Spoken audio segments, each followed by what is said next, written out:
고요한 제주의 밤, 달빛이 빽빽한 감귤나무 잎사귀 사이로 스며드는 그곳에 지난 5년간 서귀포를 뒤흔든 가장 어두운 비밀이 잠들어 있었다. 21명의 이혼남 혹은 사별한 남자들이 일자리를 찾아 이 농장에 온 후 흔적도 없이 사라졌다. 비명소리도 뚜렷한 경찰 신고도 없었다. 오직 축축한 흙냄새와 입을 열기조차 두려워하는 마을, 사람들의 속삭임만이 남았을 뿐이다. 이 사건은 단순히 무고한 사람들이 사라진 이야기가 아니다.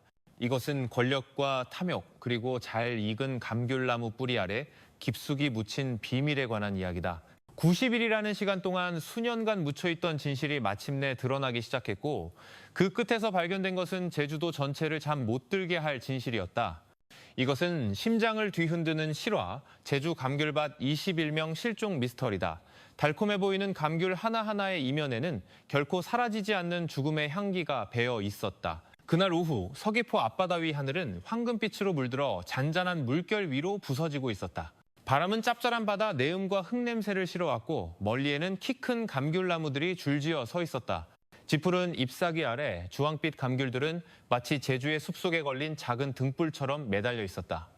화순마을 사람들은 종종 박 사장님네 감귤이 제주에서 제일 달다고 말했지만 그 비옥한 땅 아래에 독보다 쓴 비밀이 숨겨져 있다는 사실을 아는 이는 거의 없었다. 50대 중반의 여성 박서연 사장은 마을 전체에서 자애롭고 강인한 여성으로 알려져 있었다. 그녀는 단아한 개량 한복을 즐겨 입었고 주민들에게 늘 미소 지으며 홀로 사는 노인들에게 쌀을 나눠주고 어려운 형편의 아이들이 학업을 계속할 수 있도록 남몰래 도왔다. 그녀의 따뜻한 미소 뒤에 어두운 무언가가 숨겨져 있을 것이라고는 아무도 상상하지 못했다. 오래된 일본식 가옥 스타일의 대저택 뒤편으로는 수만 평에 달하는 감귤밭이 펼쳐져 있었다. 장마철에는 질척이고 건조할 때는 흙먼지가 날리는 비포장도로에 둘러싸인 곳.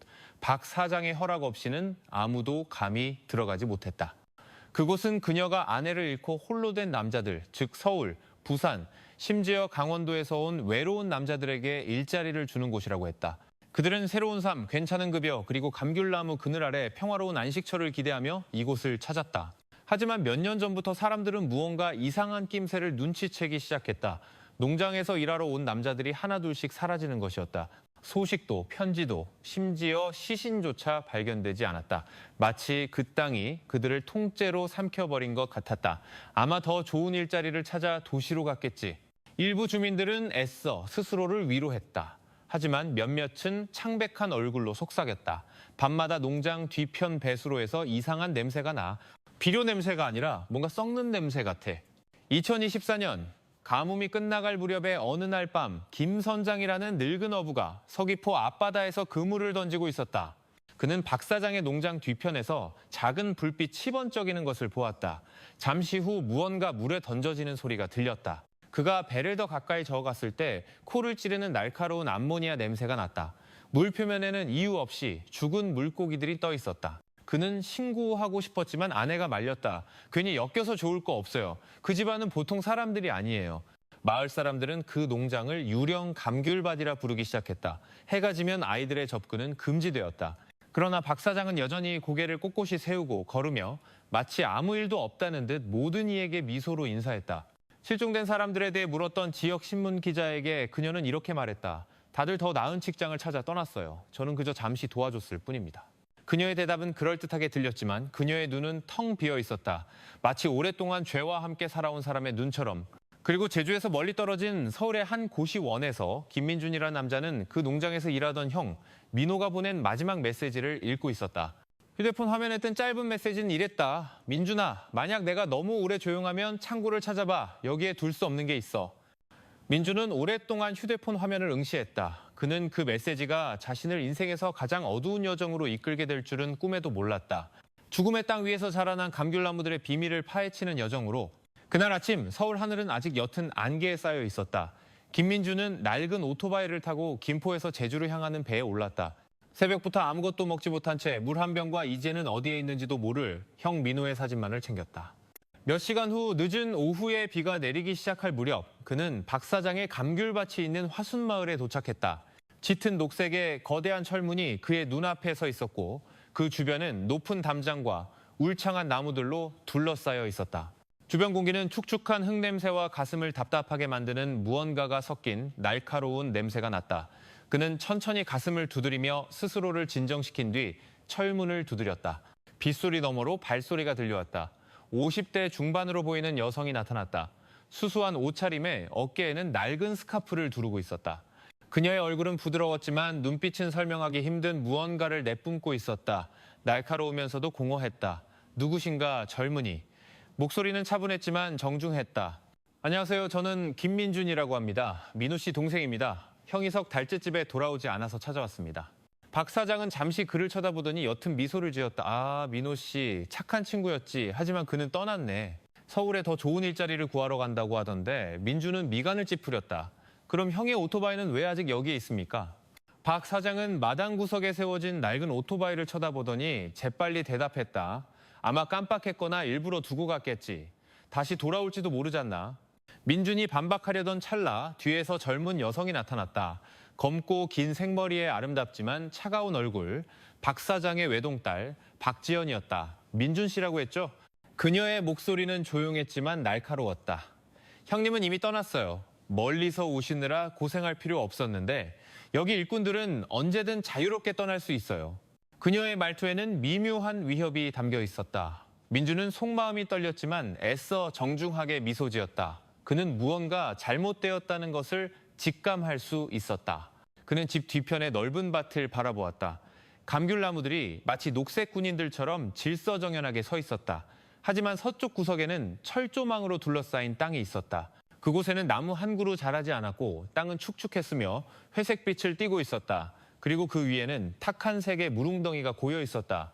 저쪽은 왜 울타리를 쳐놓으셨나요? 그가 부드럽게 물었다. 아, 거긴 비료 실험하는 곳이야.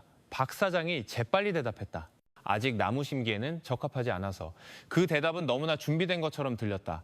민주는 고개를 끄덕였지만 그의 코는 이상한 냄새를 맡았다. 금속 냄새와 마치 땅속 깊은 곳에서 올라오는 듯한 냄새였다. 그는 아무 냄새도 못 맡은 척하며 불안한 마음으로 작별 인사를 하고 돌아섰다. 나오는 길에 그는 밭 가장자리의 작은 초가집에서 들려오는 쉰 목소리에 걸음을 멈췄다. 이봐 젊은이. 자네가 민호 동생인가? 검게 그을린 피부의 노인이 바나나 나무 아래에 서 있었다. 그는 과거 농장에서 일했던 최 씨 아저씨였다. 네, 맞아요. 형을 찾고 있습니다. 최 씨 아저씨는 주위를 둘러보더니 속삭였다. 목숨이 아까우면 여기 오래 있지 말게. 그 농장에 들어온 사람은 많아도 나간 사람은 없어. 내가 밤중에 박 사장이랑 그 딸이 커다란 자루를 뒤편 배수로로 옮기는 걸 본 적이 있네. 지독한 냄새가 났지. 비료 냄새가 아니었어. 민주는 마른 침을 삼켰다. 경찰에 신고는 안 하셨어요? 최 씨 아저씨는 고개를 저었다. 박 사장은 아는 사람이 많아. 이 동네 사람들은 다들 무서워해. 괜히 끼어들지 말게, 젊은이. 하지만 민주는 물러설 수 없었다. 그는 민호를 알았다. 성실하고 착한 매주 시골의 어머니에게 꼬박꼬박 전화하던 형이었다.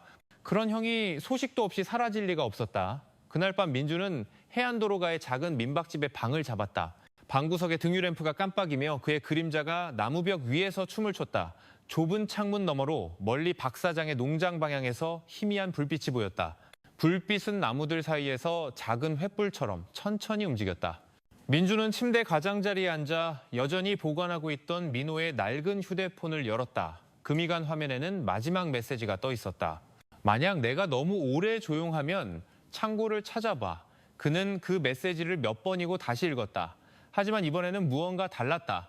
그리움뿐만 아니라 마치 민호가 먼 곳에서 그를 부르는 듯한 강한 예감이 들었다. 그는 눈을 감고 지붕을 두드리는 빗소리를 들으며 나지막이 속삭였다. 미안해, 형. 내일 그 창고에 가볼게. 밖에서는 비가 점점 더 거세게 내렸지만 민준의 가슴 속에는 비보다 더 거센 무언가가 휘몰아치고 있었다. 파헤쳐지기를 기다리는 진실이. 그날 밤 제주에는 비가 쉴 새 없이 내렸다. 마치 하늘의 모든 비밀을 쏟아내는 듯했다. 해안도로가의 작은 민박집에서 민주는 창문에 흘러내리는 빗방울을 바라보았다. 시계는 밤 11시를 향하고 있었지만 그의 눈은 잠들지 못했다. 머릿속에서는 민호의 마지막 메시지가 끊임없이 맴돌았다. 만약 내가 너무 오래 조용하면 창고를 찾아봐. 그 문장은 잠들지 않는 과거의 부름처럼 느껴졌다. 그는 길게 한숨을 내쉬고 천천히 일어섰다. 밖에서는 빗소리가 조금 잦아들어 가랑비가 되고 있었다. 습하고 차가운 밤 공기가 피부 속으로 파고들었다. 민주는 낡은 검은색 재킷을 입고 작은 손전등을 주머니에 찔러 넣고 휴대폰을 비닐에 쌌다. 그는 오늘 밤이 그저 앉아서 기다릴 수많은 없는 밤이라는 것을 알았다. 직접 확인해야 할 무언가가 있었다. 박 사장의 농장까지 가는 데는 거의 30분이 걸렸다. 길은 진흙탕이었고 낡은 오토바이 불빛에만 의지해 어둠을 헤쳐나갔다. 길 양옆으로는 감귤나무 숲이 고요하게 솟아있었다. 이따금 배수로에서 개구리 울음소리가 들렸다. 마침내 그 거대한 녹색 철문 앞에 도착했을 때 그의 심장은 세차게 뛰었다. 본체에서는 불빛이 없었고 오직 부엌에서 새어나오는 희미한 불빛만이 켜져 있었다. 마치 비밀의 파수꾼이 잠시 쉬고 있는 듯했다. 그는 오토바이를 대나무 숲 뒤로 끌고 가 숨긴 뒤 담장 옆을 따라 틈을 찾았다. 서쪽 끝에서 그는 오래된 일꾼들이 사용했을 법한 작은 길의 흔적을 발견했다. 민주는 몸을 숙여 철조망을 통과한 뒤 비에 젖은 감귤나무들 사이에 섰다. 흙냄새, 수액냄새, 그리고 비료 냄새가 하나로 섞여 있었다. 하지만 거기에는 또 다른 무언가가 있었다. 마치 녹슨쇠 같은 희미한 냄새. 그는 민호의 메시지에서 언급된 창고, 즉 본체 뒤편의 양철 건물 쪽으로 천천히 걸어갔다. 건물은 낡아 보였고 녹슨 철문에는 커다란 자물쇠가 걸려 있었다. 안에서는 물방울 떨어지는 소리가 들렸다. 뚝뚝뚝. 정적 속에서 그 소리는 유난히 크게 울렸다. 민주는 무릎을 꿇고 자물쇠를 살폈다. 자물쇠는 녹슬었지만 문 아랫부분이 약간 열려 있었다. 그는 작은 드라이버를 꺼내 조심스럽게 틈을 벌렸다. 심장박동과 거의 동시에 딸깍 하는 소리가 났다. 문이 열리자마자 창고 안의 공기가 그의 코를 찔렀다. 설명하기 힘든 희미한 부패취와 섞인 강렬한 화학약품 냄새였다. 그는 손전등을 켰다. 불빛은 암모니아 위험이라고 쓰인 커다란 플라스틱 통들을 비췄다. 그 수는 엄청났다. 단순한 농장 수유라고 하기에는 너무나도 많았다. 방구석에는 먼지 쌓인 자루들이 쌓여 있었다. 민준의 손은 무언가를 보고 멈췄다. 그의 피를 차갑게 만드는 무언가였다. 자루 안에는 비료가 아니라 가슴에 김민호라는 이름이 수놓아진 낡은 작업복이 들어있었다. 그는 오랫동안 그것을 바라보았다. 눈이 떨렸다. 그의 손끝이 떨면서 그 글자들을 만졌다. 마치 꿈이 아니라는 것을 확인하고 싶은 듯이 옷은 차갑고 축축했으며 흙냄새가 났다. 형, 여기서 도대체 무슨 일이 있었던 거야? 그의 속삭임은 거의 들리지 않았다. 갑자기 밖에서 발소리가 들렸다. 민주는 번개처럼 손전등을 끄고 자루더미 뒤에 숨었다. 문 밖에서 한 남자의 굵은 목소리가 들렸다. 박 사장님이 창고 확인해보라고 하셨어. 아까 오후에 무슨 소리가 났다고? 그건 그가 멀리서 봤던 야간 경비원인 듯 했다. 민주는 숨을 참았다. 열쇠가 자물쇠에서 돌아가는 소리가 나더니 문이 열렸다. 커다란 손전등 불빛과 함께 젖은 바닥을 밟는 장화 소리가 들어왔다. 경비원은 주의를 비쳤다. 쥐새끼인가 보군. 그가 중얼거렸다. 하지만 그의 발걸음은 민준이 숨어있는 곳 근처에서 갑자기 멈췄다. 그는 시멘트 바닥에 스며든 갈색 액체를 보았다. 이건 뭐지? 기름은 아닌데. 그는 허리를 숙여 자세히 살폈다. 민주는 1초만 더 있으면 발각될 것이라는 것을 알았다. 그 긴장 속에서 그는 옆에 있던 자루더미를 건드렸다. 자루들이 무너지며 작은 공간에 큰 소리가 울려 퍼졌다. 경비원은 재빨리 돌아섰다. 그의 손에 들린 손전등이 빙글 돌았다. 거기 누구야?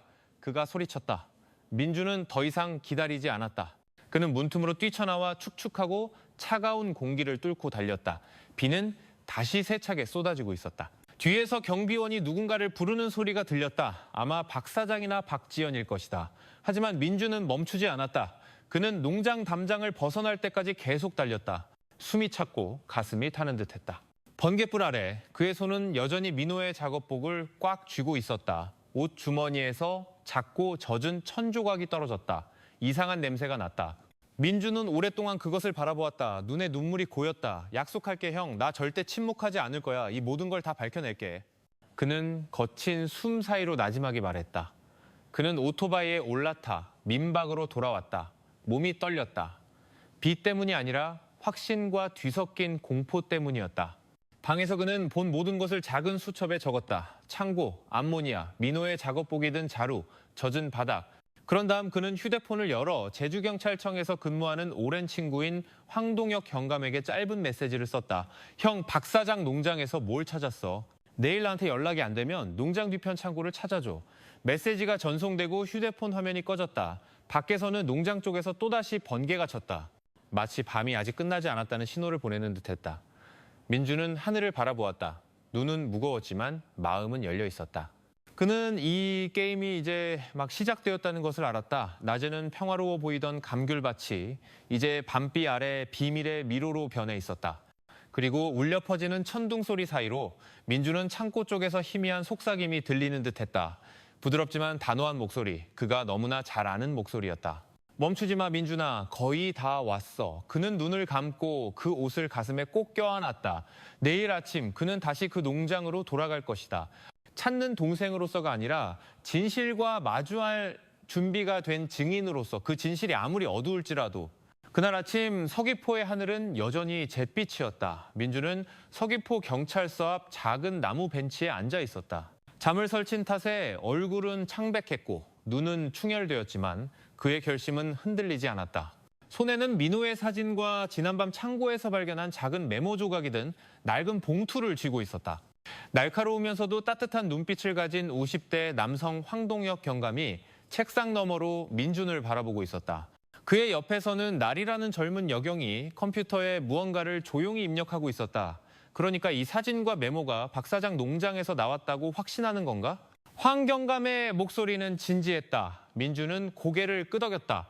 뒤편 창고에서 발견했습니다. 경감님, 그곳에서 이상한 화학약품 냄새가 났습니다. 그 농장이 무언가를 숨기고 있는 것 같습니다. 황 경감은 팔짱을 끼고 깊은 숨을 내쉬었다. 그 농장은 화순마을에서 오랫동안 부유하게 살아온 가문의 소유야. 우리도 소문은 들었지만 확실한 증거 없이는 함부로 움직일 수 없어. 조심해야 해, 민준 씨.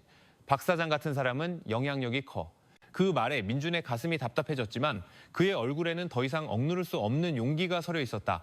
제가 침묵하면 형에게 무슨 일이 일어났는지 아무도 알 수 없게 될 겁니다. 황 경감은 그를 오랫동안 바라보다가 말했다. 좋아, 수사팀을 보내 조사를 시작하지.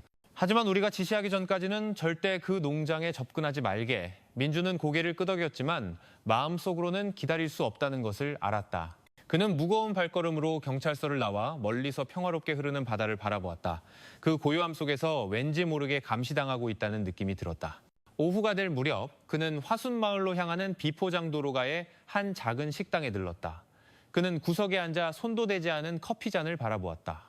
유리창에 비친 모습을 통해 그는 농장 유니폼을 입은 한 남자가 멀지 않은 곳에 앉아 신문을 읽는 척하는 것을 보았다. 어깨는 다부졌지만 움직임이 어색했다. 자연스럽다고 하기에는 너무나 경직되어 있었다. 민주는 창밖을 보는 척하다가 떨리는 손으로 커피값을 계산했다. 창밖을 보는 척하다가 그는 천천히 밖으로 나와 길 건너편으로 걸어간 뒤 두 채의 목조 주택 사이 좁은 골목으로 몸을 숨겼다. 그림자 뒤에서 그는 그 남자가 일어나 같은 방향으로 걸어오는 것을 보았다. 민준의 심장이 격렬하게 뛰었다. 그는 방향을 바꿔 집 뒤편으로 돌아간 다음 해안가로 작은 달리기를 시작했다. 길은 질척이고 미끄러웠지만 그는 계속해서 달렸다. 마침내 예전에 박 사장 농장의 수확물을 시장으로 실어 나르던 늙은 어부 김 선장의 낡은 집에 도착했다. 민준 씨, 김 선장은 땀으로 젖은 그의 얼굴을 보고 놀랐다. 무슨 일인가? 선장님, 식당에서부터 누가 저를 따라왔어요. 박 사장네 사람들인 것 같아 두렵습니다. 김 선장의 얼굴이 즉시 굳어졌다. 그는 창밖을 내다보더니 목소리를 낮췄다. 뒤로 들어오게, 부엌에서 이야기하지. 민주는 그를 따랐다. 안에서는 젖은 나무와 생선 훈제 냄새가 코를 찔렀다. 선장님, 예전에 형이 그 농장에서 일했습니다. 석 달 전에 사라졌고요. 창고에서 사람들의 이름이 적힌 메모를 발견했는데 그들 모두가 민준의 목소리가 갈라져 말을 잇지 못했다. 김 선장은 깊은 숨을 내쉬었다. 나도 몇몇 사람들이 거기서 일하다 사라진 건 알지. 하지만 아무도 감히 말을 못해. 박 사장은 너무 강해. 하지만 모두가 침묵하면 아무것도 변하지 않아요. 민주는 붉어진 눈으로 그를 바라보았다. 김 선장은 한숨을 쉬더니 바다 쪽을 가리켰다. 오늘 밤 안전하고 싶으면 최 씨 아저씨 배를 타게. 그는 생선을 팔러 아랫마을로 가. 거기서 다른 폭으로 건너갈 수 있어. 당분간 육로로 다니지 말게. 자네가 경찰서에 간 걸 그들이 이미 알지도 몰라. 민주는 감사 인사를 하고 해가 질 때까지 뒷방에 숨어 있었다. 밖에서는 비가 다시 내리기 시작해 양철 지붕에 부딪히는 빗소리가 긴 속삭임처럼 들렸다. 작은 창문으로 민주는 농장 유니폼을 입은 두 남자가 앞길을 지나가는 것을 보았다. 그중 한 명은 아까 식당에 있던 남자였다. 그들은 잠시 멈춰 짧게 이야기한 뒤 바다 쪽으로 사라졌다. 지금이네. 서두르게. 김 선장이 말했다. 민주는 고개를 끄덕이고 민호의 사진을 옷 속에 넣은 뒤 최 씨 아저씨의 작은 배로 이어지는 나무 계단을 내려갔다.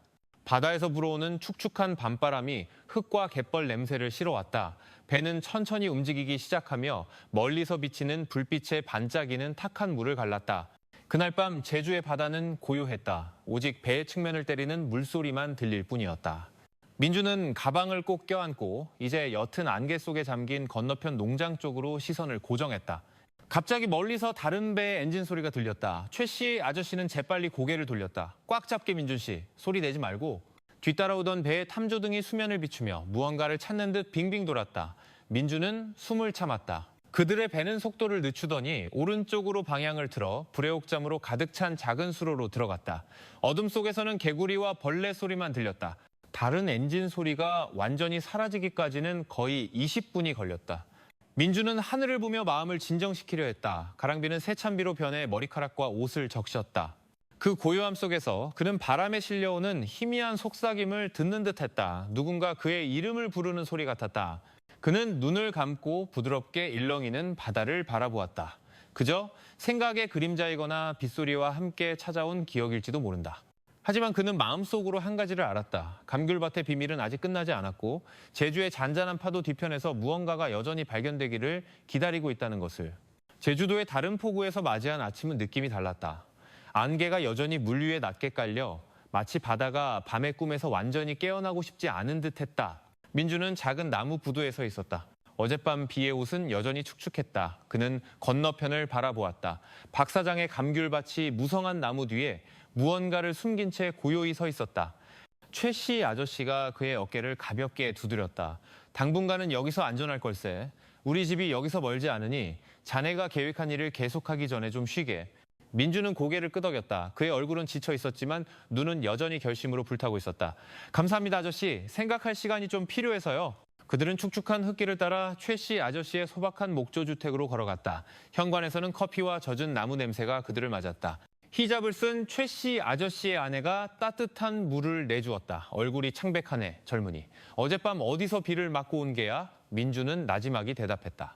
사람을 찾고 있습니다, 아주머니. 오래전에 실종된 사람을요. 여인은 잠시 그를 바라보다가 길게 한숨을 내쉬었다. 여기선 사라진 사람이 많지. 하지만 사람들은 좀처럼 말을 안 해. 그 말은 사라지지 않는 안개처럼 공중에 맴돌았다. 그날 오후 민주는 집 뒤편에 앉아 평화롭게 흐르는 바다를 바라보았다. 멀리서 배 엔진 소리가 들렸다.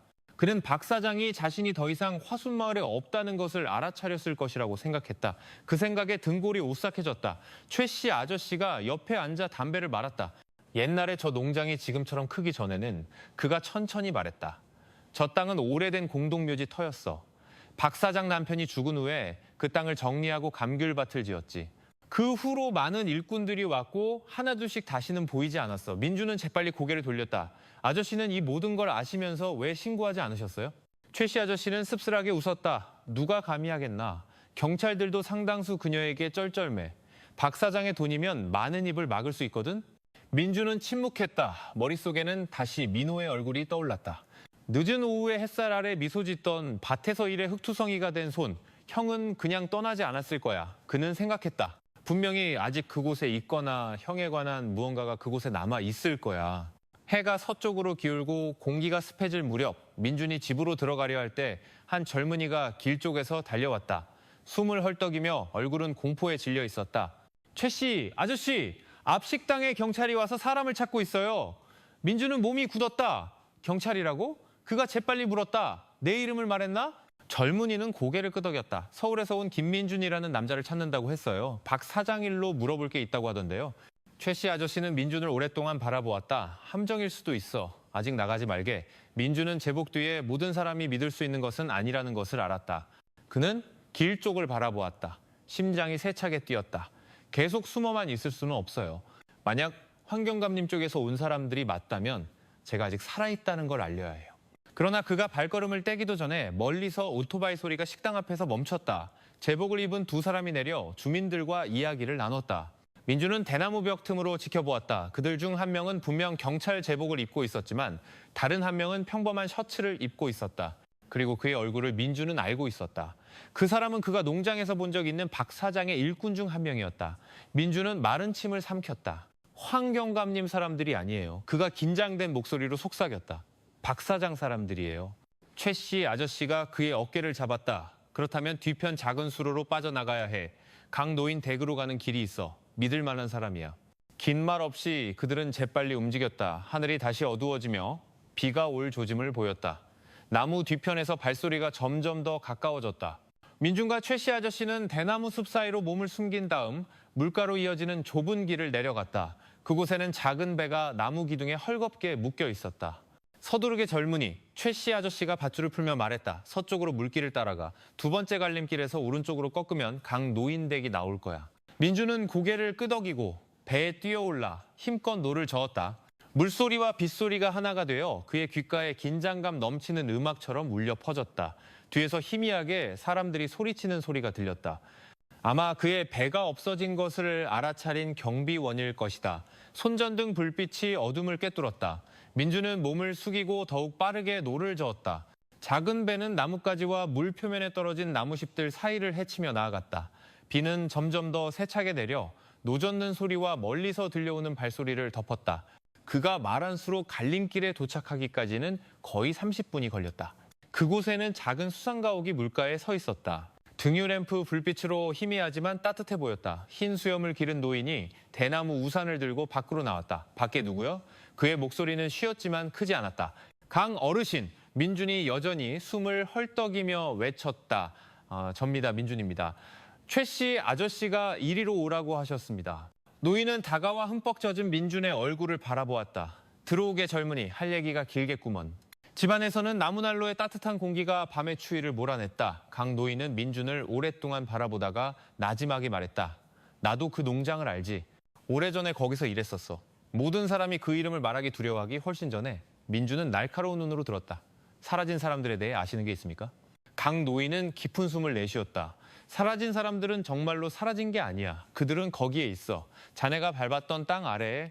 박 사장은 많은 것을 숨겼지만 증거 없이는 나도 많은 말을 할 수 없네. 민주는 무릎을 꽉 쥐었다. 제가 사진 몇 장과 메모를 가지고 있습니다. 그걸 보여드리면 저를 도와주시겠습니까? 강 노인은 비에 부드럽게 일렁이는 바깥의 바다를 바라보았다. 형제를 찾아온 사람은 자네가 처음이 아니야. 하지만 자네가 마지막이 될지도 모르지. 정말로 진실을 원한다면 내일 우리는 사람들이 좀처럼 가지 않는 곳으로 갈 걸세. 농장 뒤편에 오래된 배수로로. 민주는 의아한 눈으로 그를 바라보았다. 그곳이 어떤 곳인데요? 강 노인은 일어나 책상에서 손전등을 집었다. 농장 뒤편에 오래된 배수로. 모든 것이 그곳에서 시작되었지. 정적이 방을 감쌌다. 밖에서는 비가 그치지 않았지만 민준의 가슴 속에는 두려움과 희망이 뒤섞인 무언가가 타오르고 있었다. 그는 내일이 모든 것을 바꿀 날이 될 것임을 알았다. 그리고 어두운 바다 건너편 고요한 감귤나무들 뒤편에서 긴 그림자가 마치 진실을 드러낼 시간을 기다리며 천천히 움직이는 듯했다. 그날 아침 안개가 여전히 제주의 바다를 짚고 차갑게 뒤덮고 있었다. 마치 그 아래의 비밀을 놓아주지 않으려는 담요처럼. 민주는 평소보다 일찍 잠에서 깼다. 밤새 제대로 잠들지 못해 눈은 충혈되었고 오래된 배수로에 대한 생각에 가슴이 답답했다. 마치 보이지 않는 손이 심장을 짓누르는 듯했다. 강 노인의 작은 부엌에서는 이미 그가 난로 앞에 앉아 블랙커피를 마시고 있었다. 해가 뜨기 전에 출발해야 하네. 그가 나지막이 말했다. 늦으면 만조 때문에 배수로 입구가 막힐 수 있어. 민주는 고개를 끄덕이며 손전등, 메모, 오래된 사진들이 든 작은 가방을 다시 확인했다. 그들의 작은 목조배는 안개를 비추는 수면 위를 천천히 미끄러져 나갔다. 물에 닿는 노소리가 아침의 정적을 깨는 유일한 소리였다. 옛날에 저 배수로는 오래된 밭에 물을 대기 위해 만들었지. 강 노인이 앞을 보며 말했다. 박 사장이 땅을 넓힌 후에 그쪽은 폐쇄됐어. 더 이상 아무도 지나가지 못하게 했지. 민주는 강둑에 희미하게 보이는 감귤나무들을 바라보았다. 왜 폐쇄했나요? 그가 물었다. 강 노인은 깊은 숨을 내쉬었다. 너무 많이 아는 곳에는 항상 숨겨야 할 무언가가 있는 법이지. 1시간 가까이 노를 저은 후 그들은 야생 나무 뿌리로 뒤덮인 작은 갈림길에 도착했다. 물은 빛을 삼키는 듯 짙고 어두웠다. 강 노인은 배를 무트로 대고 끌어올렸다. 여기서부터는 걸어가야 하네. 그들은 양치류와 덤불 사이에 난 축축한 좁은 길을 천천히 걸었다. 진흙 냄새에 이상하고 날카로운 향이 섞여 있었다. 평범한 흙냄새가 아니라 가슴을 뜨겁게 만드는 화학약품 냄새였다. 민주는 잠시 멈춰 안개에 거의 가려진 배수로 쪽을 바라보았다. 이 냄새, 그가 중얼거렸다. 박 사장 창고에서 나던 것과 같은 냄새야. 몇 미터 앞으로 나아가자 탁 트인 공간이 나왔다. 그곳에서는 배수로에 물이 천천히 흐르고 있었고 표면에는 무지갯빛의 얇은 기름막이 보였다. 물가에는 낡고 녹슨 금속 드럼통들이 서 있었다. 일부는 기울어져 있었고 일부는 흙에 반쯤 묻혀 있었다. 각 노인이 그중 하나를 가리켰다. 옛날에 이곳은 폐기물을 버리는 데 사용됐어. 하지만 박 사장 남편이 죽은 후에 모두 묻히고 방치됐지. 민주는 쪼그려 앉아 나뭇가지로 드럼통 하나를 밀었다. 드럼통은 둔탁한 소리를 내며 천천히 굴러갔고 코를 찌르는 날카로운 악취가 즉시 퍼져나왔다. 그는 코를 막고 긴장된 얼굴로 각 노인을 바라보았다. 어르신 생각에는 여기에 그들을 묻었다는 건가요? 각 노인은 대답하지 않고 그저 조용히 흔들리는 물을 바라보았다. 갑자기 나뭇가지 부러지는 소리가 정적을 깼다. 민주는 즉시 고개를 돌려 손전등을 비췄다. 안개 속에서 낡은 비옷을 입은 남자의 모습이 나타났다. 머리는 헝클어져 있었고 얼굴은 천으로 일부 가려져 있었다. 진정해, 난 적이 아니야. 그가 재빨리 말했다. 각 노인은 놀란 듯 눈을 크게 떴다. 태우, 자네 아직 살아있었나? 남자는 희미하게 미소 지었다. 아직은요. 하지만 여러분이 계속 여기 있으면 오래가지 못할지도 모릅니다. 그는 두건을 내려 오래된 상처로 가득한 얼굴을 드러냈다. 저도 예전에 박 사장 농장에서 일했습니다. 2년 전에 이 배수로에서 무언가를 보고 도망쳤죠. 민주는 경계심 가득한 눈으로 그를 바라보았다. 뭘 봤는데? 태우는 마른 침을 삼켰다. 그의 목소리는 낮았지만 분명했다. 그날 밤 배수로 쪽에서 기계 소리와 비명 소리를 들었습니다. 드럼통 뒤에 숨어서 봤죠. 박 사장과 박지연 그리고 두 남자가 커다란 자루를 물가로 끌고 오는 걸 봤습니다. 그들이 잠시 자루를 열었을 때 그 안에서 사람 손이 튀어나오는 걸 봤어요. 그 말에 주변 공기가 멈춘 듯했다. 민주는 등골을 타고 오르는 냉기를 느꼈다. 그는 태우가 말한 모든 것을 상상하며 검은 물을 바라보았다. 그럼 정말로 사람들을 여기에 묻었다는 거군. 태우는 고개를 끄덕였다. 드럼통뿐만 아니라 미처 처리하지 못한 시신들도요. 각 노인은 그를 깊이 바라보았다. 경찰에 신고해야 했네, 태우. 남자는 씁쓸하게 웃었다. 해봤어요. 하지만 박 사장 사람들이 찾아왔고 우리 집은 불탔습니다. 그 후로 계속 숲에 숨어 지냈어요. 민주는 주먹을 꽉 쥐었다. 저는 황동혁 경감님과 협력하고 있습니다. 그들은 이미 증거를 가지고 있어요. 당신의 증언이 모든 걸 밝히는데 도움이 될 겁니다. 태우는 망설이는 듯했지만 이내 고개를 끄덕였다. 그렇다면 돕겠습니다. 하지만 서둘러야 해요. 가끔 박 사장 사람들이 밤에 이곳을 확인하러 오거든요. 그들이 무언가를 하기도 전에 멀리서 엔진 소리가 들렸다. 배가 아니라 자동차 소리였다. 태우가 즉시 속삭였다. 드럼통 뒤에 숨어요. 세 사람은 젖은 풀숲 사이에 몸을 웅크렸다. 안개 속에서 두 사람의 모습이 나타났다. 박지연과 삽을 든 덩치 큰 남자였다. 엄마가 배수로 왼쪽을 파보라고 했어. 아직 남은 게 있다고. 박지연의 목소리가 똑똑히 들렸다. 그녀는 악취가 풍기자천으로 코를 막았다. 남자는 드럼통 뚜껑을 들어 올렸고 가장자리에서 검은 액체가 떨어졌다. 빨리, 그가 짧게 말했다.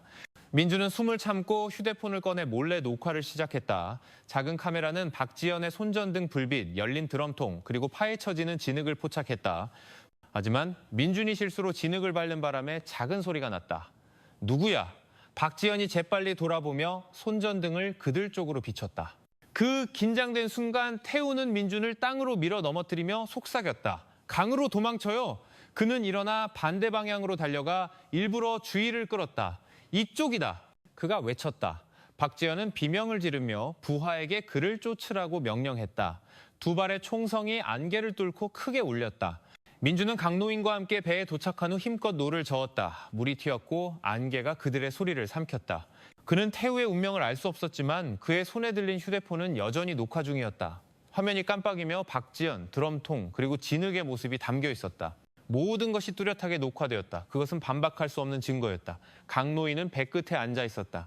그의 얼굴은 긴장되어 있었지만 눈은 앞을 똑바로 응시하고 있었다. 이제 돌아갈 길은 없네, 젊은이. 그가 나지막이 말했다. 무슨 일이 일어나든 진실은 무덤에서 깨어났어. 민주는 안개가 천천히 오래된 배수로를 덮는 뒤쪽을 바라보았다. 그는 그날 아침이 다가올 거대한 폭풍의 시작에 불과하다는 것을 알았다. 하지만 이번에는 더 이상 혼자가 아니었다. 진실은 스스로 길을 찾아낸 것이었다. 제주 위로 해가 떠오르기 시작하며 그 빛은 물 위에 드리워진 옅은 안개 커튼을 서서히 뚫었다. 민주는 강 노인과 함께 강가에 앉아 있었다. 몸은 여전히 지쳤지만 그의 눈은 더 이상 두려움이 아닌 이전에는 볼 수 없었던 강철 같은 결의로 빛나고 있었다. 그의 손에는 지난밤의 녹화 영상이 담긴 아직 강물에 젖은 휴대폰이 들려 있었다. 그는 그 작은 물건을 오랫동안 바라보았다. 마침내 손에 쥘 수 있게 된 과거를 응시하는 듯했다. 이걸 황경감님께 전해드려야 해요. 그가 나지막이 말했다. 강 노인은 고개를 끄덕였다. 조심하게 젊은이. 박 사장 사람들이 자네가 이 증거를 가지고 있다는 걸 알면 제주 끝까지라도 쫓아올 걸세. 민주는 희미하게 미소 지었다. 더 이상 도망치지 않을 겁니다. 저는 이미 너무 많은 것을 잃었어요. 해안가의 작은 도시로 향하는 길 내내 민주는 말이 없었다. 반짝이는 제주 바다를 볼 때마다 그는 마치 형민호가 깊은 곳에서 그를 바라보며 포기하지 말라고 격려하는 듯한 기분이 들었다. 배가 부두에 닿았을 때 그의 발걸음은 무거웠지만 단호했다. 경찰서 안에서는 차가운 공기와 서류 냄새가 그의 마음을 조금 진정시켰다. 황동혁 경감은 이미 그를 기다리고 있었다. 큰 책상 뒤에 앉아 있었고 그의 셔츠 어깨는 아침에 습한 땀으로 젖어 있었다. 제때 왔군. 그가 말했다. 경찰팀으로부터 소식은 들었지만 이야기 이상의 것이 필요했어. 민주는 휴대폰을 건넸다. 영상이 재생되자 방은 갑자기 조용해졌다. 흙을 파는 삽소리, 금속 드럼통을 비추는 손전등, 그리고 명령을 내리는 박지원의 목소리가 선명하게 들렸다. 황경감은 말없이 화면을 응시했다. 옆에 서 있던 젊은 장교 임중희가 민준의 어깨를 잠시 쥐며 지지를 표하는 듯했다. 영상이 끝난 후 황경감은 무거운 눈으로 민준을 바라보았다. 이 정도면 수색 영장을 발부받기에 충분해. 그가 나지막이 말했다. 하지만 서둘러야 해. 박 사장 같은 사람은 자신의 비밀이 드러나는 걸 가만히 보고만 있지 않을 테니. 그날 오후 하늘은 비가 올 것을 예고하는 은회색 빛이었다. 두 대의 경찰차가 소리 없이 사이렌을 켠 채 감귤밭으로 향했다. 민주는 임중희와 함께 뒷좌석에 앉아 있었다. 젖은 흙길을 달리는 바퀴 소리에 그의 심장이 더 빨리 뛰었다. 용감하네. 임중희가 희미하게 웃으며 말했다. 대부분의 사람들은 박 사장 집안과 엮였다는 걸 알면 멀리 도망쳤을 텐데 민주는 그저 창밖을 바라보았다. 선택의 여지가 없었습니다. 그의 목소리는 쉬어 있었다. 매일 밤 꿈에서 형의 목소리를 들어요. 형이 저를 부르는데 저는 한 번도 대답할 수 없었어요. 임중희는 잠시 그를 바라보다가 나지막이 말했다. 그렇다면 오늘 밤 자네가 대답하게 될 거야. 농장에 도착했을 때 분위기는 긴장감 넘치게 조용했다. 일꾼도 기계 소리도 없었다. 오직 바람 소리와 나무잎이 부드럽게 스치는 소리뿐이었다. 황경감은 신호를 보냈다. 팀은 둘로 나뉘었다. 1팀은 뒤편 배수로로, 2팀은 나를 따라 창고로 간다. 민주는 2팀을 따라갔다. 커다란 창고문은 쇠사슬로 잠겨 있었다. 한 경찰관이 절단기로 그것을 잘랐고 문이 열리자마자 화학약품 냄새가 뿜어져 나왔다. 안에는 금속 드럼통들이 비밀을 간직한 늙은 파수꾼처럼 줄지어 서 있었다. 방구석에는 진흙 묻은 신발 자국이 아직 선명했다. 그들이 방금 여기 왔었어. 민준이 중얼거렸다. 임중희는 비료자루 더미 뒤에서 작은 금고를 발견했다. 황경감은 그것을 열라고 지시했다. 안에는 재무서류, 일꾼들의 사진, 그리고 누렇게 변한 이름 목록이 담긴 낡은 파일 몇 개가 있었다. 황경감은 재빨리 읽고는 한숨을 내쉬었다. 21명의 이름, 모두 남자, 모두 이혼했거나 사별했군. 그는 민준을 바라보았다. 민호 씨도 포함해서 민준의 숨이 멎었다. 주변 세상이 천천히 희미해지는 것 같았다. 오직 양철 지붕 위로 내리기 시작하는 빗소리만 들렸다. 무전기에서 보고가 들려왔다. 경감님, 배수로에서 새로 판 흔적을 발견했습니다. 천조각과 금속 파편이 있습니다. 황경감은 잠시 눈을 감았다가 침착하게 대답했다. 그 지역을 봉쇄해 아무도 접근하지 못하게. 그는 민준 쪽으로 고개를 돌렸다. 진실이 드러나기 시작했어. 하지만 준비하게 젊으니 때로는 진실이 감당하기 힘든 대가와 함께 찾아오기도 하니. 몇 분 후 본체 쪽에서 자동차 소리가 들렸다. 멀리서 박지연이 계단에 나타났다. 얼굴은 창백했지만 눈은 여전히 침착했다. 황경감은 단호한 걸음으로 다가갔다. 박지연 씨, 그가 단호하게 말했다. 수색 영장을 가지고 왔습니다. 협조해 주시죠. 박지연은 옅게 미소 지었지만 목소리는 미세하게 떨리고 있었다. 너무 늦으셨어요, 경감님. 어머니는 아침 일찍 떠나셨습니다. 분위기는 갑자기 조용해졌다. 어디로 갔지? 민준이 재빨리 물었다. 박지연은 그를 바라보았다. 그리고 처음으로 그녀의 눈가에 눈물이 맺혔다. 아마 당신 형이 갔던 곳과 같은 곳으로 가셨겠죠. 그녀가 천천히 말하고는 집 안으로 돌아섰다. 뒤편에서 자동차 엔진 소리가 들렸다. 검은색 세단 한 대가 흙길을 따라 서쪽으로 빠르게 질주했다. 추격해! 황경감이 소리쳤다. 사이렌이 울부짖고 경찰관들이 흩어졌다. 그 혼란 속에서 민주는 쏟아지는 비 아래 구불구불한 길을 바라보며 가만히 서 있었다. 강 노인이 느린 걸음으로 그에게 다가왔다. 젊은이, 그가 나지막이 말했다. 진실은 마침내 드러났네. 하지만 그 후에 올 것을 감당할 용기가 있는가? 민주는 세차게 내리는 비를 바라보았다. 그의 눈은 붉었지만 더 이상 두려움은 없었다. 저는 모든 것을 잃었습니다. 이제 남은 것은 용기뿐입니다. 비는 감귤밭을 흠뻑 적시며 늙은 나무들 사이에서 굉음을 냈다. 황경감은 팀에게 마지막 지시를 내렸다. 민주는 눈을 감고 물이 얼굴을 씻어내리도록 내버려 두었다. 천둥과 울부짖는 사이렌 소리 사이에서 그는 마치 민호가 옆에 서서 미소 짓고 있는 듯한 기분이 들었다. 거의 다 왔어, 형. 그는 마음속으로 속삭였다. 오늘 밤 제주는 박 사장 가문의 거짓말의 마지막 증인이 될 것이고 또한 땅과 안개 아래 오랫동안 묻혀있던 자유의 시작이 될 것이다. 제주 상공의 하늘은 회색 구름에 뒤덮여 무겁게 보였다. 마치 열리기 싫은 커튼처럼 낮게 드리워져 있었다. 지난밤의 비는 축축한 흙냄새와 희미한 감귤향을 남겼고 가슴을 짓누르는 습한 공기와 뒤섞였다. 붉은 흙길 끝에 경찰차 세대가 빽빽한 대형으로 멈춰섰다. 황동혁 경감이 가장 먼저 내렸다. 비옷이 몸에 달라붙었고 얼굴은 굳어 있었지만 눈은 침착했다. 그는 박 사장의 검은색 차가 마지막으로 목격된 감귤밭 한가운데 작은 나무 오두막 쪽을 멀리 바라보았다. 저기서 그녀를 찾을 수 있을 거야. 그가 짧게 말했다. 민주는 차 옆에 서 있었다. 몸은 여전히 흠뻑 젖어 있었고 그 눈에서는 두려움이 사라진 지 오래였다. 오직 강철처럼 단단한 결심만이 남아 있었다. 임중희가 다가와 그의 어깨를 가볍게 두드렸다. 상황이 격해지면 먼저 들어가지 말게. 우리가 처리할 테니. 하지만 민주는 천천히 고개를 저었다. 제 눈으로 직접 봐야 합니다.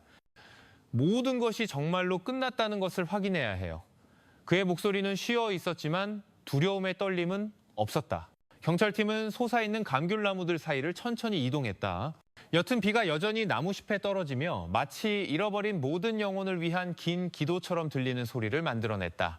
그들이 오두막에 다가갔을 때 문은 약간 열려 있었고 삐걱거리는 소리는 늙은이의 신음 같았다. 안에서는 금속 녹슨 냄새와 기억하고 싶지 않은 무언가가 섞인 날카로운 냄새가 새어나왔다. 황경감은 손짓으로 신호했다. 2명의 경찰관이 총을 든 채 먼저 들어갔다.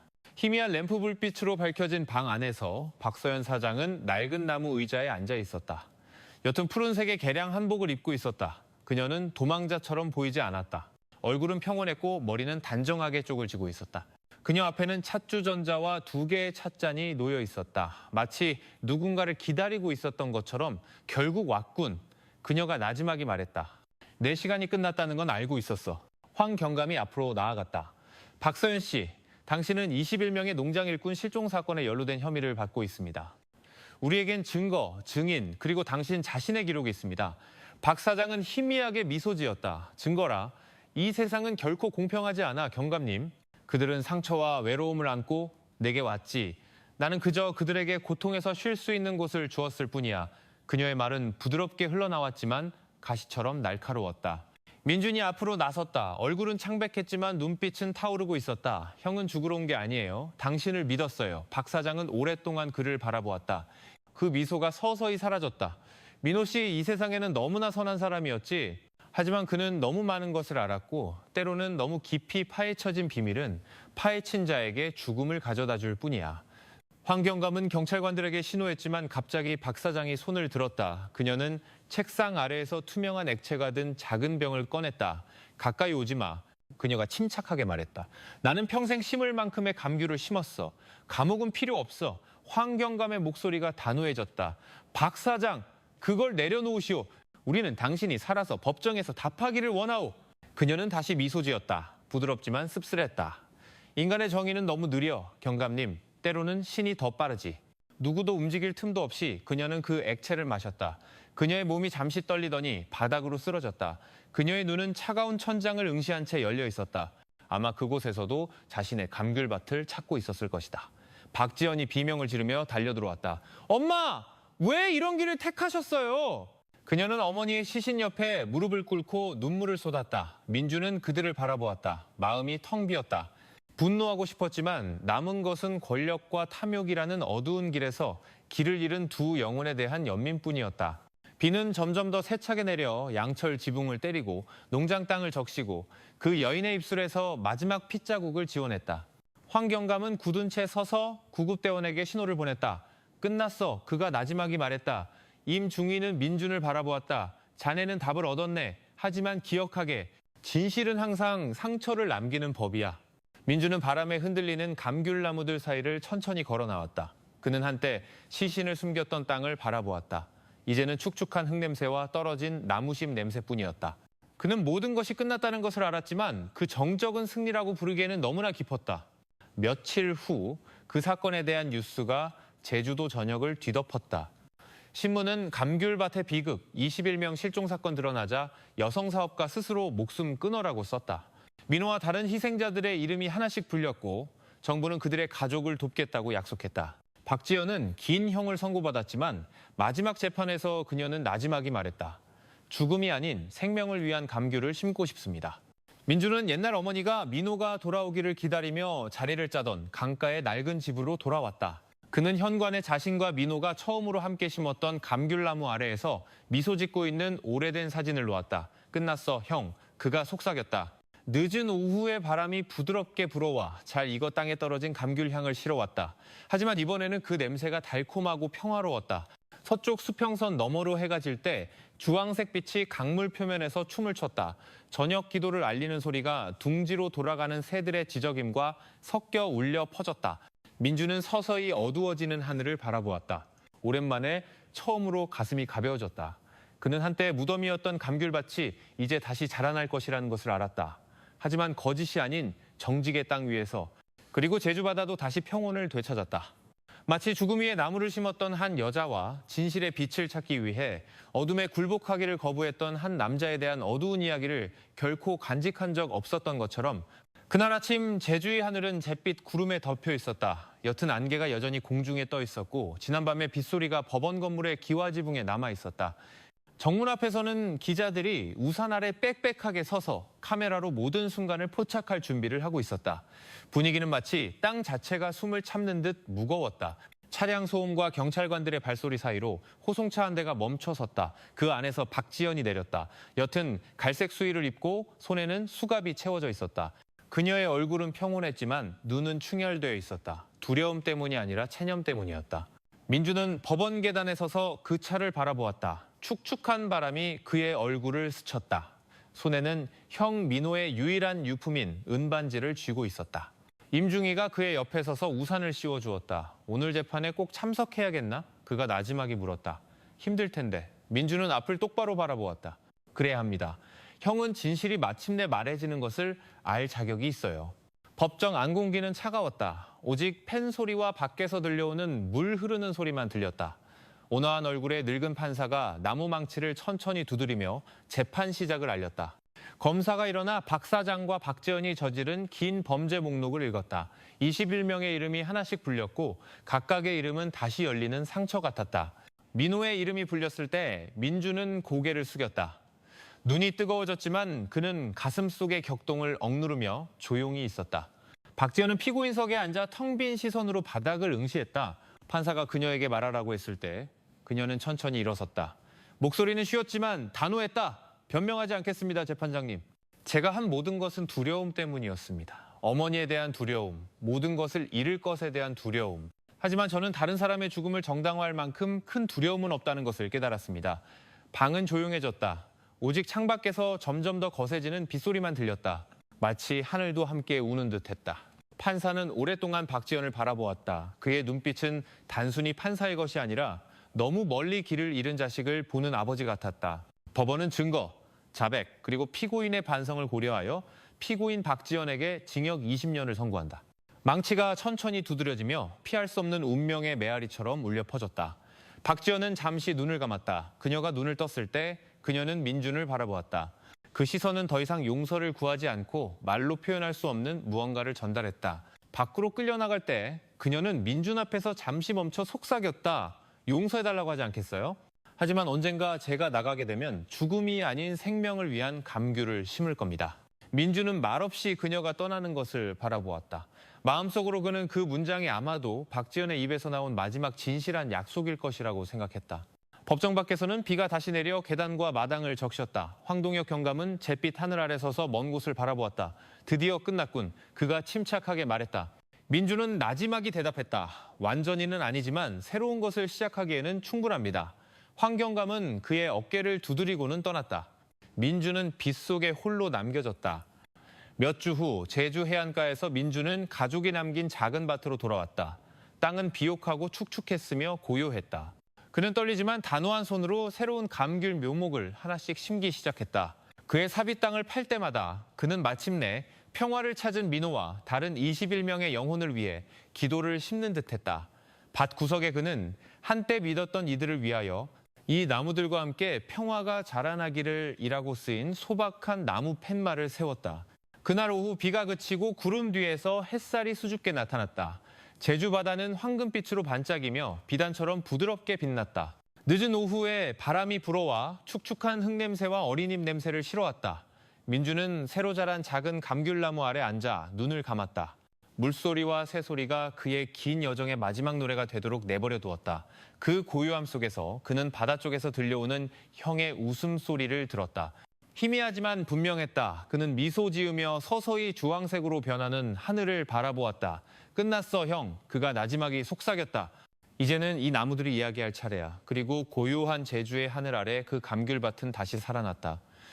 더 이상 비밀의 무덤이 아니라 모든 상처가 생명을 위한 땅이 되는 자신만의 방법을 찾는 기억의 정원으로. 제주의 아침은 며칠간의 비 끝에 부드러운 햇살과 함께 찾아왔다. 옅은 안개가 바다 위에서 서서히 걷혔고 새로 돋아난 감귤나무 잎 끝에는 이슬이 맺혀 있었다. 민주는 밭 가장자리에 서서 이제 잎이 무성해진 어린 나무들을 바라보았다. 그에게 각각의 나무는 기억이었고 각각의 잎은 기도였다. 마지막 재판 이후 3달이 지났다. 마을의 삶은 다시 정상으로 돌아오기 시작했다. 아이들은 흙길을 뛰어다녔고 농부들은 밭으로 돌아갔다. 하지만 민준의 마음속에는 과거의 그림자가 여전히 가시지 않는 아침 안개처럼 종종 나타났다. 어느 날 임중이가 평온한 얼굴로 찾아왔다. 그의 제복은 아직 이슬에 축축했다. 손에는 갈색 봉투를 들고 있었다. 민준 씨. 그가 나지막이 말했다. 이건 박지연 씨가 보낸 편지야. 우체국을 통해 왔어. 민주는 떨리는 마음으로 봉투를 받았다. 그는 천천히 봉투를 열었다. 안에는 단정하지만 떨리는 듯한 필체의 편지 한 장이 있었다. 민준 씨, 이 편지를 쓰는 것은 용서를 구하기 위함이 아닙니다. 용서가 결코 충분하지 않다는 것을 알기 때문입니다. 저는 단지 제가 후회하고 있다는 것을 당신이 알아주셨으면 합니다. 민호 씨와 다른 분들에게 일어난 일뿐만 아니라 제가 한때 진실로부터 눈을 감았던 것에 대해서도요. 교도소에서 매일 밤 저는 바다 소리를 듣습니다. 당신의 감귤나무들이 높이 자라는 것을 상상하고 아마도 그 그늘 아래에서 그들의 영혼이 쉴 수 있을 것이라고 생각합니다. 만약 언젠가 당신이 이 편지를 읽는다면 저도 나무 한 그루를 심을 수 있도록 기도해 주세요. 속죄를 위해서가 아니라 다시 인간이 되는 법을 배우기 위해서요. 민주는 천천히 편지를 덮었다. 눈이 축축했지만 분노 때문은 아니었다. 예상치 못했던 부드러운 무언가가 그의 마음을 건드렸다. 연민이었다. 그는 박지연과 그녀 어머니의 죄가 결코 사라지지 않을지라도 후회는 인간 마음의 어둠 속 작은 빛이라는 것을 알았다. 날이 갈수록 민준의 밭은 희망을 안고 찾아오는 사람들의 장소가 되었다. 아이들은 감귤나무 사이에서 놀았고 농부들은 자발적으로 새로운 묘목을 심었다. 그들은 그곳을 희망의 밭이라고 불렀다. 방문객마다 나무 한 그루를 심고 작은 나무 팻말에 문장 하나를 썼다. 기도, 감사 혹은 사랑하는 사람에게 보내는 메시지. 그날 오후 해가 제주 바다 너머로 서서히 졌다. 하늘은 황금빛 주황색이었고 처음으로 피기 시작한 감귤꽃 향기가 공기를 가득 채웠다. 민주는 가장 오래된 감귤나무 아래 앉아 보라색으로 변하는 하늘을 바라보았다. 민호 형, 그가 속삭였다. 봐, 우리 나무가 드디어 열매를 맺으려고 해. 늦은 오후의 바람이 마을 끝 작은 교회의 종소리를 실어왔다. 모든 것이 평화로웠다. 마치 시간이 평화가 자랄 공간을 주기 위해 멈춘 듯했다. 그 순간 민주는 자신의 긴 여정이 단지 진실을 찾는 것에 관한 것이 아니라 삶의 의미를 찾는 것에 관한 것이었음을 깨달았다. 아무리 어두운 밤이라도 버티는 가장 작은 빛이 항상 승리한다는 것을. 몇 달 후 사건이 밝혀진 기념일에 임중희가 몇 명의 경찰관과 함께 찾아왔다. 그들은 진실, 용기, 그리고 돌아오지 못한 이들을 위하여라고 쓰인 나무 팻말과 함께 밭 중앙에 감귤나무 한 그루를 심었다.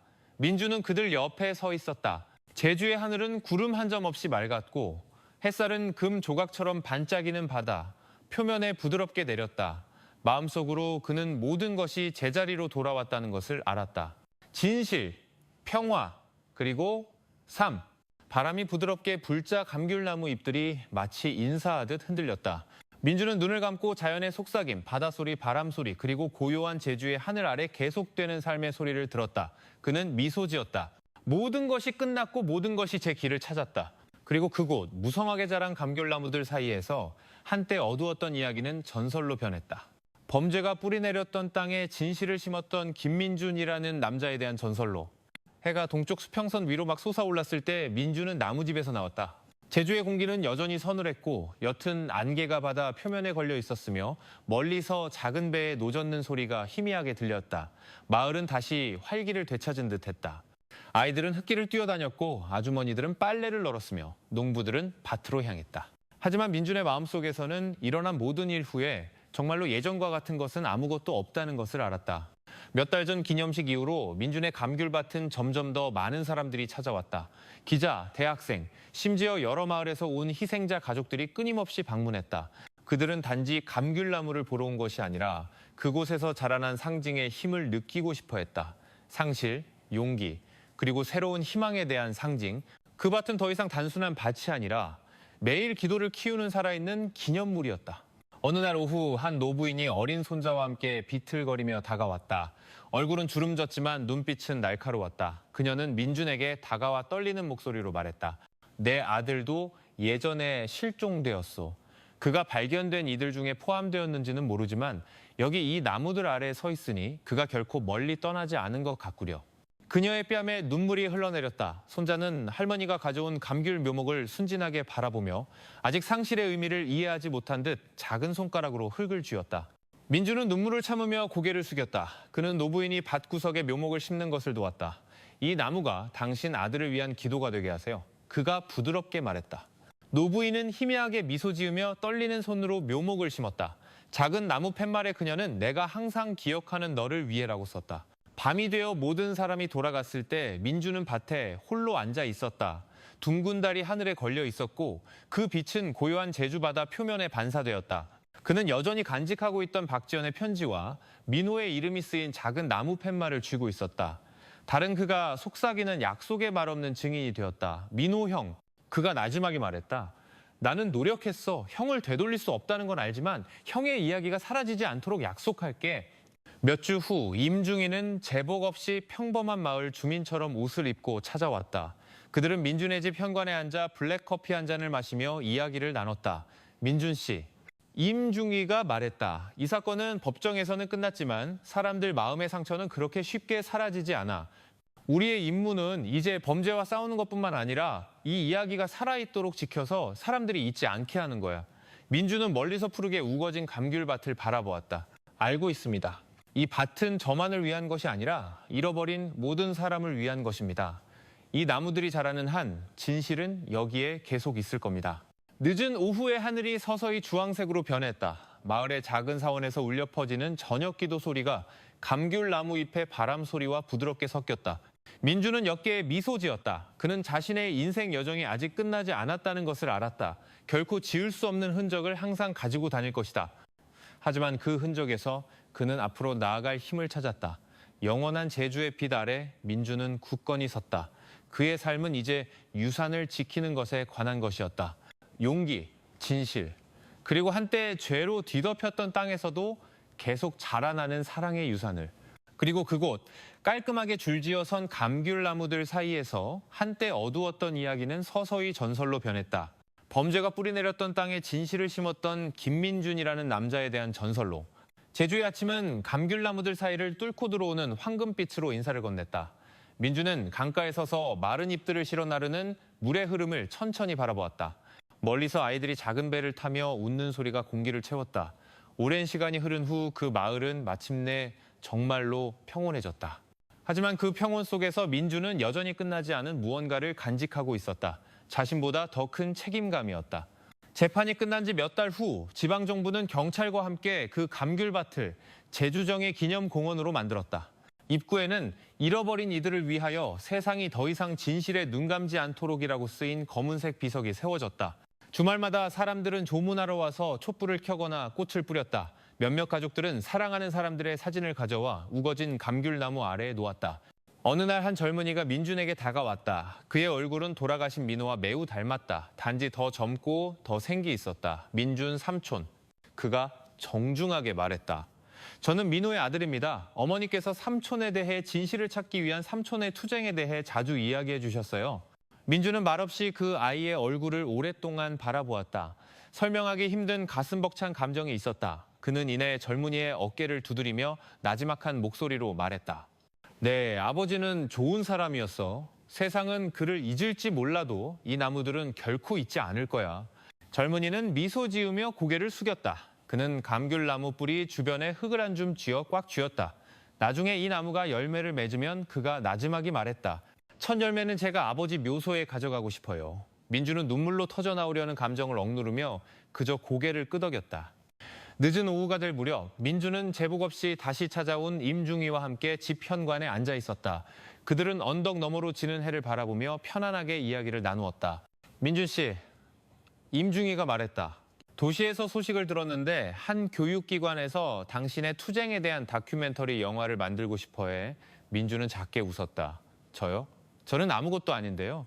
그저 잃어버린 사람일 뿐입니다. 임중희는 천천히 고개를 저었다. 아니 민준 씨. 당신은 단지 잃어버린 사람이 아니야. 당신은 진실이 묻혔을 때 침묵하기를 거부한 사람이야. 많은 사람들이 당신의 이야기를 들어야 해. 그래야 그들도 말할 용기를 낼 수 있어. 그 말에 민주는 오랫동안 침묵했다. 늦은 오후에 바람이 부드럽게 불어와 커피꽃과 축축한 흙냄새를 실어왔다. 그는 다시 한번 자신의 감귤밭을 바라보았다. 각각의 나무는 굳건히 서 있었고 잎들은 석양의 주황빛에 흔들리고 있었다. 각각의 줄기에는 마치 한때 사라졌던 21명의 영혼의 이름, 이야기, 그리고 기도가 쓰여 있는 듯했다. 몇 달 후 그 다큐멘터리 영화가 전국 텔레비전에 방영되었다. 제목은 간단했다. 제주 땅의 발자국. 나레이터의 목소리는 차분하지만 감정적으로 민준의 이야기를 들려주었다. 장면마다 어둠에서 빛으로 한때 죽음을 숨겼던 밭에서 생명의 상징이 되기까지의 긴 여정을 보여주었다.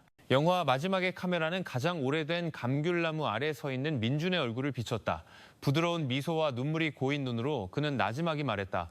정의는 항상 빨리 오지는 않지만 항상 제 길을 찾습니다. 이 감귤나무 뿌리처럼요. 조용히 자라나 단단한 땅을 뚫고 언젠가는 빛을 꿰뚫을 것입니다. 그 영화는 전국적인 화제가 되었다. 많은 학교와 대학에서 도덕, 용기, 법에 대한 학습 자료로 사용했다. 젊은이들은 소셜미디어에 메시지를 쓰며 민준을 진실을 심는 자라고 불렀다. 제주의 사람들은 진실이 비록 쓰더라도 싸울 가치가 있다는 것을 믿기 시작했다. 하지만 민준에게 칭찬은 목표가 아니었다. 그는 단 한 가지를 원했다. 더 이상 흔적도 없이 사라지는 사람이 없고 더 이상 인간의 비밀을 삼키는 땅이 없기를. 그날 밤 제주의 하늘이 별로 가득 찼을 때 민준은 현관에 작은 등유 램프를 켰다. 그는 낡은 수첩을 펴고 마지막 문장을 썼다. 진실은 묻힐 수 있지만 죽을 수는 없다. 감히 파헤칠 용기가 있는 사람이 있는 한 세상은 항상 빛을 찾을 것이다. 그는 책을 덮고 램프를 불어 끈 다음 하늘을 바라보았다. 멀리서 강물이 부드럽게 흐르는 소리가 들렸고 바람은 열매를 맺기 시작한 감귤 향을 실어왔다. 그리고 광활한 제주의 하늘 아래 삶은 이전보다 더 정직하고 더 평화롭고 더 용감하게 계속되었다. 하지만 민준의 마음속에는 아직 세상에 전하지 못한 마지막 메시지가 하나 남아 있었다.